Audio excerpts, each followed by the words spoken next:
Terima kasih, selamat sore. Saya deg-degan nih. Saya terima kasih, selamat sore. Lose, saya kenal long fitologi waktu itu anak saya Down syndrome. Saya urus anak saya sendiri saat ini 8 tahun, kemudian dia harus dari setiap ketemu dokter jantung dia mesti dioperasi. Saya kemanapun mesti dioperasi. Saya nggak rela itu dioperasi karena kegagalan bisa saja terjadi. Kemudian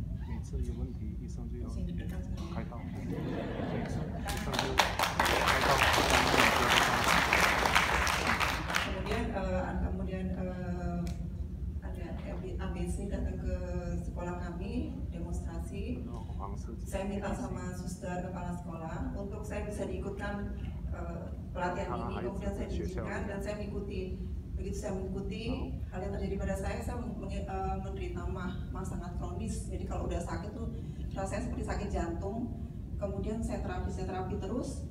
Yang terjadi dari saya selama 6 kali terapi, saya sekarang udah ngopi hampir setiap hari. Dulu nggak bisa ngopi. Karena kebanyakan ngopi saya itu rasanya kayak deg-degan gitu. Tapi sekarang malah saya hampir setiap hari ngopi. No problem sekarang. No problem gitu. Saya nggak stop konsumsi obat. Kemudian saya cerita sama teman-teman saya di sekolah. Terus kamu kok ngopi sih? Iya nih saya begini. Kemudian mereka coba terapi, coba dong gitu.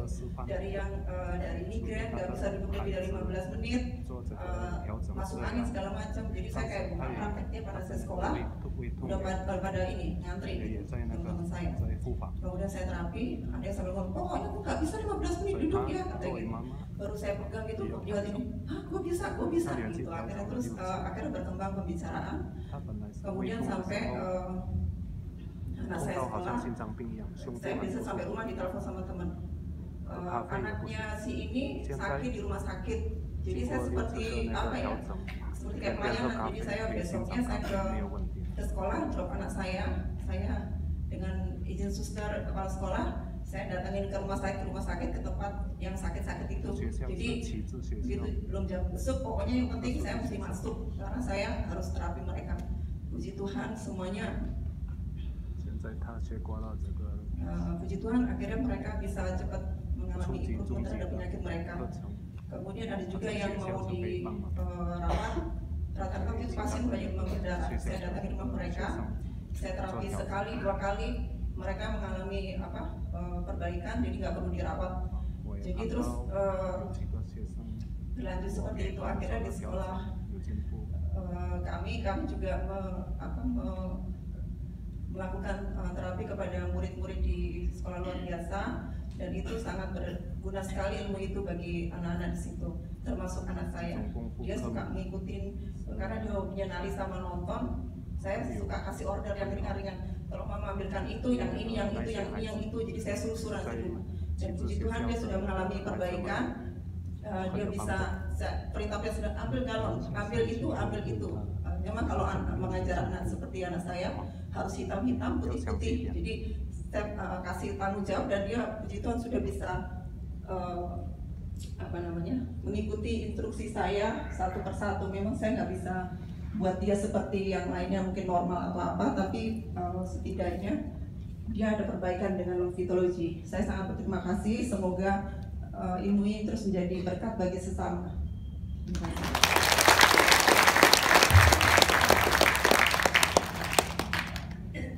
Lause mau minta kasih satu contoh yang kita sudah terapi, satu contoh lebih detail.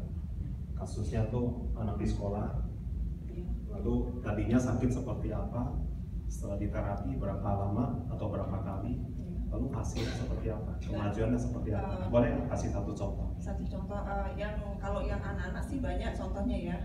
Ini satu? Anak saya ada. Boleh, yang mana aja? Kalau misalnya untuk yang di sekolah, misalnya anak saya, jadi dia dulu saya jalannya lari gitu. Anak-anaknya begini. Nah, saya bukan yang malu-malu. Umur 8. Iya, terus dia laki. Kemudian dia sekarang larinya memang, tapi dia udah mulai dia suka ikutin kartun apa dia kok bisa begini. Tadinya nggak bisa. Nggak bisa. Setelah berapa kali? Itu kalau anak saya sih saya cicil, saya konsultasi dengan Bu Shana, dengan Joni segala macam itu memang harus dicicil. Jadi kemajuan ini setelah berapa kali? Bisa jalan seperti film kartun, udah bisa niru gitu. Jadi itu saya ngalamin keajaiban itu pada seminggu. Itu seminggu saya lagi getol-getol yang masih ilmu. Setiap hari? Ya, setiap dia tidur memang pertama kali dia kalau saya tidur saya terapi, dia suka saya buka mata dia udah di sono. Saya sana lagi dia sana, akhirnya katanya bisa dari jauh atau apa. Yang bikin saya yakin karena dia tuh 1,5 meter saya terapi, dia begini. Nolak? Iya, tidak. Gini-gini, jadi saya pikir, oh ini sepertinya energinya nyampe ke dia. Sebelumnya gerakan nggak begitu banyak? Enggak, jadi saya waktu pas terapi dia dadanya, dia punya bocor jantung, dia punya talasemi. Klep jantung nggak rapat? Mungkin istilahnya bukan bocor lagi, anak saya jantungnya udah bolong. Ya, sejak lahir, bawaan lahir? Iya, itu sedikit tapi itu membesar. Terus 1 titik atau berapa titiknya? Itu sekitar 26 sampai 28 mm. Rekan apa tuh? Bolong, jadi mau dipasangin alat juga dia satu tempat? Iya, terus maaf, jadi waktu saya terapi dia pertama kali dadanya seperti ini, kayak geruduk gitu. Setelah berapa kali terapi, reaksinya, bunyinya keras. Saya rasanya kayak gini-gini. Kita terapi kita ada rasa. Iya, saya tempel di dadanya begitu. Terus kemudian berikutnya terus. Jadi saya udah mulai seperti jantung tenang. Ya, dan dia juga tetap nggak bisa diam. Terakhir ada di foto nggak? Belum jadwalnya. Pasti kalau ke dokter lagi, operasi gitu. Jadi saya tunggu dulu deh. Tapi kelihatan udah lebih tenang. Iya. Sudah lebih bertenaga. Jadi apa ya? Bocornya udah pasti lebih kecil kalau bisa bertenaga. Kalau saya sih nggak tahu dia bakal lebih bocor lebih kecil atau lebih bagaimana, karena ini sifatnya mosaik.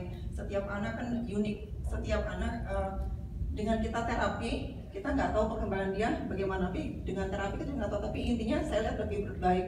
Dia nggak, bukan yang gampang batuk pilek, nggak gampang sakit-sakitan. Biasanya juga nggak gampang.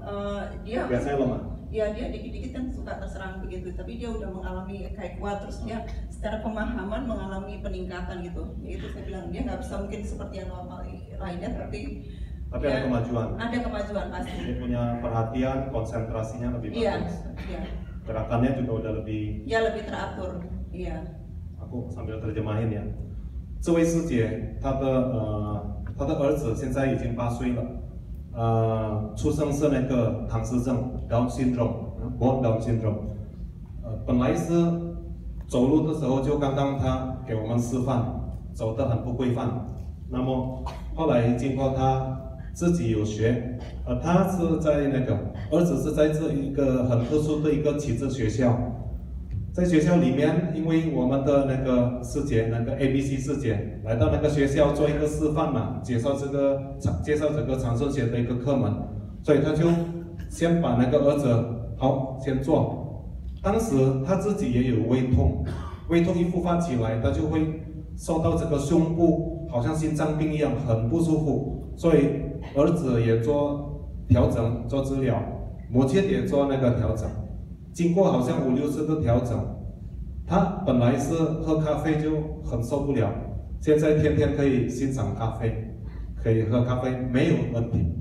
那么儿子就刚刚问了他学了这个初级班的课程，在他的儿子的学校里面，是一个启智学校嘛，很多学生在那边都也有问题。 所以他就现在一边可以帮他的儿子做调整，也可以做其他的学生做调整，就已经进步的学生有很多例子，所以我刚刚就问了他，就举个例子，是不是可以更详细的一点给我们解说？他说就拿他的儿子当一个例子，本来就是走路也不行，就走得很不规范。 现在他走路就好像一个卡通片，看到什么他想做什么，现在已经做得比较自如，就感觉到比较有力气。然后跟他的儿子讲话的时候，儿子也会注意力比较稳定。另外他的儿子本来是心脏还有一个叫什么，还有一个洞，还不是很密的，但是现在还没有轮到时间再做复诊，所以还没有再做X 光。但是他感觉到儿子是已经很稳定的多了。当初是给他的儿子在整个心脏的地方给他调整的时候，自己的手也会感觉到那个反应，就好像有那个震动很大。现在就已经平静了。虽然还没有做这个复诊的 X 光，但是他感觉到肯定是有进步。我们也希望他多做一点这个，为自己的儿子也为其他那个学生更多的帮助人家。Jadi kita harap ibu lebih sering sediakan waktu, bantu anak sendiri terapi juga bantu anak-anak sekolah, gitu ya. Iya. Kalau kita bantu mereka sendiri ada rasa apa nggak? Rasanya macam-macam Iya. gitu. Ada yang Lebih enak atau jadi lebih ini? Maksudnya Capek, sakit atau apa? Atau ada efek yang baik? kalau misalnya kebanyakan terapi atau itu saya ngerasa kayak jalan di atas awan gitu rasanya. Jalan di atas awan. Jadi nggak kalau udah selesai banyak terapi misalnya di sini gitu. Misalnya teman udah berat gitu, nanti kalau udah banyak terapi kayak masuk dunia lain tuh kayaknya kayak jalan di atas awan lebih kayak ringan gitu. Ringan? Iya. Ringan, bukan ini bingung atau mabuk bukan. Ringan, enak gitu. Iya, saya nggak tahu. Tapi ya nyaman ya, bukan yang. Jadi dalam satu hari bisa nyambung berapa orang gitu terapi? Iya. 就刚刚问了他，如果他在整个启智学校里面给很多学生，就连续做了几个学生整个做调整，自己有没有反应？他说有，就好像做了几次的那个调整，给人家那个帮助调整，他就感觉到自己就走路好像很轻，好像在远上走路一样，很自如的。他说 ，OK， 我们祝福他。